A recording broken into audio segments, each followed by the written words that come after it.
आपको पता है हम अल्टीमेटली एक ज़राई मुल्क हैं। ज़रात हमारी यहाँ रीढ़ की हड्डी की हैसियत रखती है और किसानों को ज़ाहिर मसाइल भी हैं और ज़रात पर हमारा सारा इन्हिसार है, तो इसको फ़रोग़ देने के लिए इक़दाम भी होने चाहिए। One of our top stories, Pakistan सालाना $2 अरब से ज़ायद मालियत का चावल मुख्तलिफ ममालिक को बरामद करता है और दुनिया भर में चावल बरामद करने वाला 5वां बड़ा मुल्क है। दुनिया के 100 ममालिक में जाने वाला पाकिस्तानी चावल खुसूसन बासमती बहुत मकबूल है, लेकिन यूरोप को बासमती चावल की बरामद पर भारत इजारादारी कायम करने की अब कोशिशों में लगा हुआ है। भारत आपको बताएं कि 11 सितंबर को यूरोपीय यूनियन में भारत ने दरख्वास्त जमा कराई कि बासमती चावल उसकी जोग्राफिया निशानी है और ये भारत की पैदावार है। बासमती चावल इस वक्त पाकिस्तान और भारत दोनों की पैदावार के तौर पर रजिस्टर्ड है। अगर यूरोपीय यूनियन में भारत का लेबल बासमती चावल पर लग गया तो पाकिस्तान बासमती के नाम से यूरोप को चावल बरामद नहीं कर सकेगा।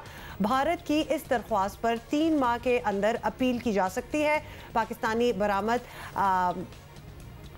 कुनंदगान बिल्कुल उन्होंने भारतीय साजिश का भरपूर मुकाबला करने का ऐलान किया है। हुकूमत भी मदद को तैयार है और भारत इसलिए ये सब कुछ कर रहा है क्योंकि पिछले 3 सालों से पाकिस्तान से बासमती की बरामद दुगनी हो चुकी है। आप देखें कि कितनी पेटी ट्रिक्स हैं और ये कितनी बहुत ही घटिया हरकत है कि लेकिन ये सारी लॉबिंग की बात है। अगर उनका वहाँ पलड़ा जिसको कहते हैं भारी है तो they can get this done as well और इसलिए हमारे यहाँ जो एक्सपोर्टर कर सकते हैं वो तो कर ही रहे हैं, लेकिन हुकूमत का इंटरेस्ट जब तक नहीं होगा तो आप सोच नहीं सकते ये कितना बड़ा सेटबैक साबित हो सकता है। के हवाले से इंडियन बासमती में पेस्टिसाइड ज्यादा होने की वजह से एक्चुअली भारत को नुकसान का सामना है और सूरत हाल में पाकिस्तानी बासमती की मांग मुसलसल बढ़ रही है और ये उनको हजम नहीं हो रहा। इस वक्त हमारे साथ राइस एक्सपोर्टर एसोसिएशन के नायब सदर फैसल जहांगीर मलिक साहब मौजूद हैं, उनसे जरा बात करते हैं। मलिक साहब, भारत बासमती को अपने नाम करना चाह रहा है, जाहिर है जिस ब्रांड से हम भी एक्सपोर्ट करते हैं, क्या नुकसान हो सकता है इससे पाकिस्तान का?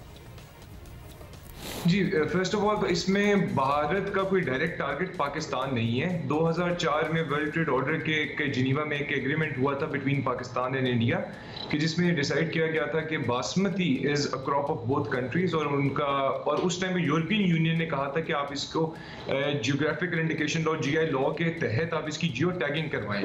तो इंडिया ने बेसिकली अपना राइट डिफेंड किया है as per that agreement of 2004।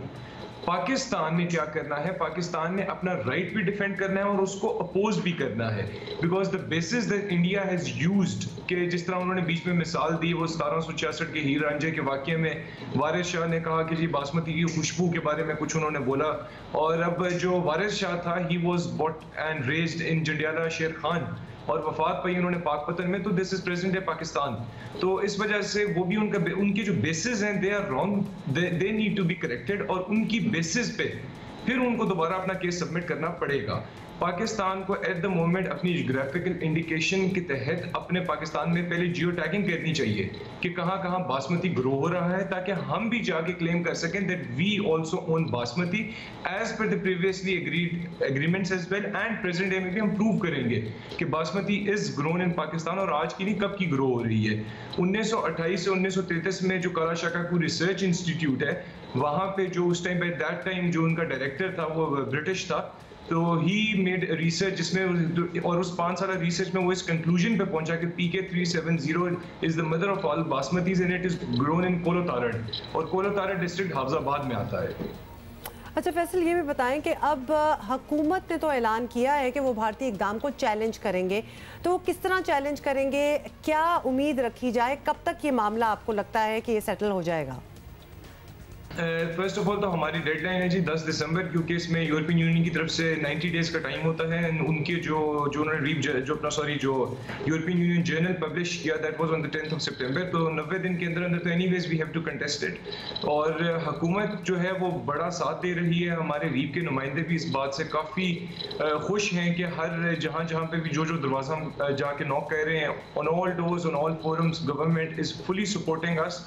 और जितना भी इन केसेस के ऊपर जो भी लागत वगैरह आएगी गवर्नमेंट इज ऑल्सो गवर्नमेंट इस चीज़ पे भी एग्री कर चुकी है that they will bear all the financial cost. और इसमें चेयरमैन IPO से भी मिले और रज़ाक दाऊद से भी मिले एंड बोथ ऑफ देम उन्होंने एक जॉइंट वर्किंग ग्रुप बनाया है which is being led by secretary commerce. तो उसके साथ मिलकर and by Friday we have a deadline कि तब तक हमने अपने जो लीगल पार्टनर्स हैं उनको हमने ऑन बोर्ड करके तो उसके बाद फर्दर हम इसको एज सून एज पॉसिबल जी we will contest it and the government is very aggressive on this because they know that the time is really short. Thank you so much आपका मलिक साहब। कुछ इंसाइट भी information हमें आपसे गुफ्तगू में मिली जो मीर वारिस शाह और ये सारे मामला जो हैं ज़ाहिर है हमारे नॉलेज में तो थे लेकिन एक रिमाइंडर हो गया।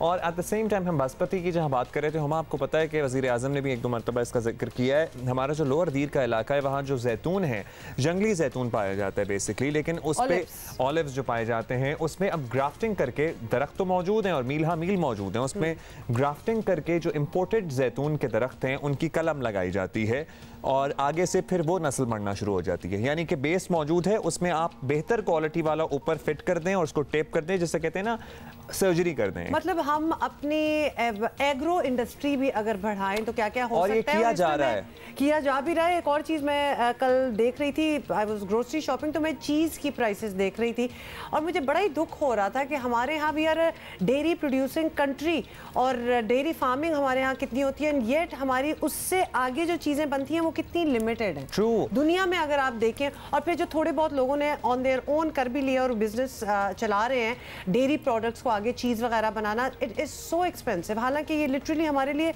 बहुत आसान, हर जो भी डेयरी फार्मिंग करता है they should have been doing it.